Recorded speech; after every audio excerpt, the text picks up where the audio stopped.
कभी कभी ऐसा लगता है ना कि गणित मैथ्स एक अलग ही भाषा है, थोड़ी मुश्किल सी। लेकिन आज हम एक ऐसा जबरदस्त शॉर्टकट सीखेंगे जो इसे एकदम आसान बना देगा। चलिए कुछ पहेलियों को सुलझाते हुए इस भाषा के राज को खोलते हैं। तो चलिए, हम किसी भारी भरकम फॉर्मूले से नहीं बल्कि दो लोगों शबनम और आफताब की एक सीधी साधी पहेली से शुरू करते हैं। देखिए, इस पहेली के पीछे एक बहुत ही आसान सा नियम छिपा हुआ है, और एक बार वो नियम हाथ लग गया ना, तो फिर किसी भी उम्र का हिसाब लगाना बच्चों का खेल हो जाएगा। जैसा कि आप इस चार्ट में देख सकते हैं, आफताब की उम्र कुछ भी हो, पैटर्न हमेशा वही रहता है। बस 3 जोड़ दो, सिंपल। अच्छा, अब आता है असली मजा। चलिए देखते हैं कि इस सीधे से नियम को हम गणित की भाषा में और भी छोटा और भी स्मार्ट तरीके से कैसे लिख सकते हैं। हम इसे ऐसे शब्दों में तो लिख ही सकते हैं, लेकिन जो लोग मैथ्स पसंद करते हैं ना, उन्हें हर चीज शॉर्टकट में चाहिए। और सच कहूं तो इसका एक और भी शानदार तरीका है। हम यहाँ अक्षर संख्याओं का इस्तेमाल कर सकते हैं, मतलब लेटर्स जैसे ए या एस, जो किसी भी बदलते हुए नंबर की जगह ले सकते हैं। ये एक तरह के प्लेस होल्डर हैं।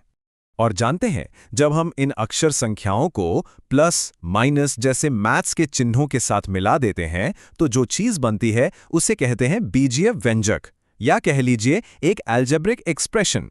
तो देखिए, हमारी उम्र वाली पूरी पहेली का नियम बस इतने से में सिमट गया। s = a+3। यहां s शबनम की उम्र है और a है आफताब की उम्र। कितना आसान हो गया। चलिए अब थोड़ा और आगे बढ़ते हैं और देखते हैं कि ये चीज कैसे काम करती है। क्योंकि अलजेब्रा की असली ताकत सिर्फ एक रिश्ते को बताने में नहीं, बल्कि पूरे के पूरे पैटर्न को समझाने में है। इस आइडिया को समझने के लिए माचिस की तीलियों से बने इस सिंपल से पैटर्न को देखिए। सवाल यह है कि क्या हम पता लगा सकते हैं कि कितने भी एल बनाने के लिए कितनी तीलियों की जरूरत होगी। यहाँ एक साफ साफ पैटर्न दिख रहा है ना। माचिस की तीलियों की संख्या हमेशा एल की संख्या से 2 गुनी होती है। और अलजेब्रा की मदद से हम इस नियम को किसी भी संख्या में एल बनाने के लिए लिख सकते हैं। बस इतना सा, 2n। यहां n का मतलब है कि आप कितने एल बनाना चाहते हैं। और हां, ये सिर्फ कागज पर बने पैटर्न के लिए नहीं है, ये हमारी रोजमर्रा की जिंदगी में भी बहुत काम आता है। जैसे मान लीजिए आप खरीदारी करने गए और आपको बिल का हिसाब लगाना है। सोचिए, एक नारियल 35 रुपए का है और 1 किलो गुड़ 60 रुपए का। अब कितने नारियल या कितना गुड़ खरीदेंगे, ये तो बदल सकता है ना? तो इन बदलती हुई मात्राओं के लिए हम एक ही फॉर्मूला बना सकते हैं। हम C को नारियल की संख्या के लिए और J को गुड़ के किलो के लिए इस्तेमाल करेंगे। तो कुल लागत हुई C × 35 + J × 60। और बस इस एक एक्सप्रेशन का इस्तेमाल करके हम फटाक से पता लगा सकते हैं कि 7 नारियल और 4 किलो गुड़ का बिल ठीक 485 रुपए होगा। तो चलिए एक बार जल्दी से दोहराते हैं कि हमने सोचने के इस नए तरीके के बारे में क्या सीखा है। तो अलजेब्रा का जादू यही है।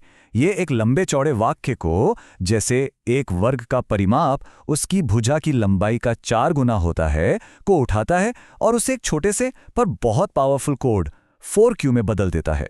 आखिर में हम कह सकते हैं कि अलजेब्रा वो भाषा है जिसका इस्तेमाल हम उन पैटर्न्स को समझने और समझाने के लिए करते हैं जिनसे हमारी दुनिया बनी है। तो आखिर में बस यही समझना है कि अलजेब्रा सिर्फ x और y का खेल नहीं है। अरे, ये तो एक तरह का चश्मा है। एक ऐसा चश्मा जिसे लगाकर हम अपने चारों तरफ छिपे हुए नियमों और पैटर्न्स को देख सकते हैं और समझ सकते हैं।